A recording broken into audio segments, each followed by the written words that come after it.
आप देख रहे हैं यंग बाइट्स, मैं हूं आपके साथ पूजा ठाकुर। आपको बता दें कि आज पूरे विश्व भर में world mental health day celebrate किया जा रहा है। इसकी अवेयरनेस जो है बहुत एक अच्छी लेवल पर जो है लाई जा रही है और हर साल की तरह जो इस साल भी जो है इसका थीम जो है अलग है और हर बारी थीम को लेकर जो है आगे लोग बढ़ते हैं और डॉक्टर्स भी उन्हें समझाने की कोशिश करते हैं। आज हमारे साथ जुड़े हैं डॉक्टर मनोहर अरोड़ा।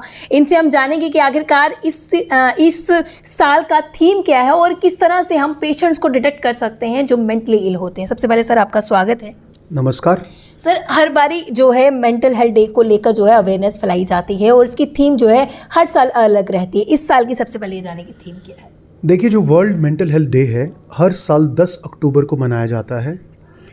इसका मनाने की जो रीज़न है या जो कारण है कि हम लोग चाहते हैं ज़्यादा से ज़्यादा लोग मेंटल हेल्थ अवेयरनेस के दायरे में आए, मतलब उनको मेंटल हेल्थ प्रॉब्लम्स के बारे में पता चले जी। वो खुद भी समझें, आसपास के दोस्तों को भी समझाएं, आसपास के लोगों को भी समझाएं, ताकि पूरी सोसाइटी मेंटल हेल्थ प्रॉब्लम्स को समझने में अपना योगदान दे, ट्रीटमेंट में योगदान दे। और लोग जो पहले बहुत शर्म करते थे, परेशान रहते थे और सामने ट्रीटमेंट के लिए नहीं आते थे, वो ट्रीटमेंट के लिए आए। जी, पहले की बात करें और अब की बात करें तो इसका ग्राफ जो है बड़ा है, क्योंकि पहले लोग सामने नहीं आ पाते थे, अब सामने आ रहे, शायद इस वजह से भी जो है विजिबल हो रहा है इसका ग्राफ। इस बार का जो थीम है वर्ल्ड मेंटल हेल्थ डे की, वो है मेंटल हेल्थ फॉर ऑल। देखिए, कुछ साल या कुछ दशकों पहले हम बात करते थे कि हेल्थ फॉर ऑल, तब हम लोग मेंटल हेल्थ को इतना इंपॉर्टेंस नहीं देते थे।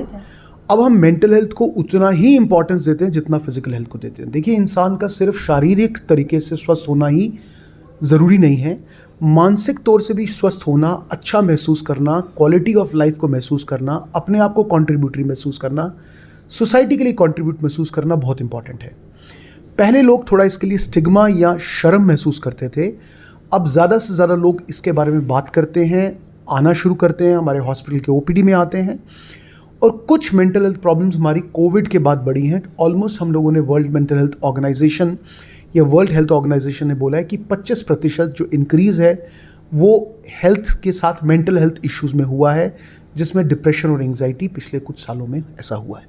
लोग सामने क्यों नहीं आते थे? क्या उनको लगता था कि पागल का टैग, मैं ये कहूँगी कि एक सरल भाषा में, कि हमें इस तरह का टैग मिलेगा अगर हमने किसी को बताया कि हम इस डॉक्टर के पास जा रहे हैं या इस अस्पताल में जा रहे हैं? देखिए, एक ऐसा समय था जब हम लोग मेंटल हेल्थ प्रॉब्लम्स को तो समझते थे, पर उसका ट्रीटमेंट अवेलेबल नहीं था। मेंटल हेल्थ प्रॉब्लम्स उतनी ही पुरानी है जितना ह्यूमन काइंड पुराना है, जितने लाखों साल से हम है उतनी ही पुरानी मेंटल हेल्थ प्रॉब्लम्स हैं। बट इसका जो साइंटिफिक ट्रीटमेंट है वो पिछले कुछ दशकों में, मतलब पिछले कुछ डिकेड्स में, आफ्टर 1950s ही आया है। तो ये इतने सालों की, इतने दशकों की, इतनी सेंचुरीज़ की, एक जनरेशन से दूसरी जनरेशन तक की बताई हुई बातें आगे चलती आ रही हैं।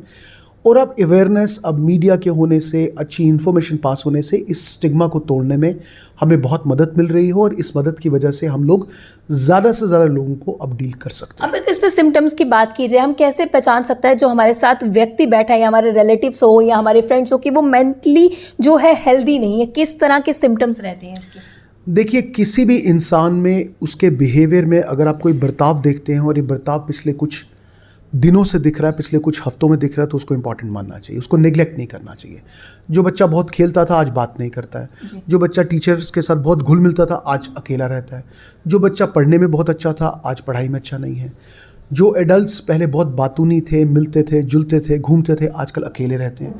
किसी भी तरह का कोई बर्ताव हो, जैसे कि चुप रहना, बात ना करना, उदास रहना, अपने आप को नुकसान पहुंचाने की कोशिश करना, छोटी छोटी दिक्कतें दिमाग में रहना, अपने आप को उतना खुश महसूस नहीं करना, किसी भी तरह का कोई दिक्कत अगर बदलाव है, मेंटली अपने आप को पीस ना महसूस करना, तो he must come forward, talk to a psychiatrist, psychologist, counsellor, so that he gets treated. Sir, किस तरह से एक अवेयरनेस भरा मैसेज सभी के लिए देना चाहेंगे आज के दिन को लेकर?